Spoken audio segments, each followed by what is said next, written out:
ঈদ মুবারক, ঈদ মুবারক, ঈদ মুবারক। সবাইকে জানাই ঈদ মুবারক। আশা করি সবাই ভালো আছেন।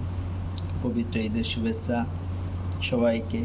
আর যারা বিশেষ করে প্রবাসে থাকেন তাদের জন্য অনেক অনেক ঈদের শুভেচ্ছা। যাই হোক, আলহামদুলিল্লাহ নামাজ পড়ে আসতে পারলাম, অনেক কষ্ট হলেও যে নামাজ পড়ে আসলাম। অনেক মানুষ তো যায় না, এখন অনেক কষ্ট করে হলেও কিছু যে নামাজ পড়ে আসলাম।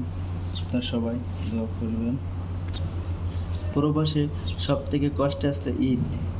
ঈদের দিনকেরাও ডিউটি করতে হয়, এর উপরে কষ্ট আর নাই।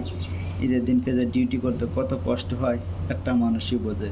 কারণ ঈদের দিন মনে চায় না ডিউটি করতে, কারণ নামাজ পড়তে অনেক সকালে 4:30টার সময় যেতে নামাজ পড়তে, ডিউটি করতে মনে চায় না। তারপরেও কিছু করার নাই, ঈদের দিনও ডিউটি।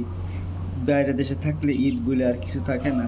যাই হোক, পরিবারের সবাই যদি ঈদ করে বা সবাই যদি ঈদে থাকে তাই তার কিছু করার নাই না। ঈদ তো কষ্ট করে রাখতেই হবে, এটাই আর কি।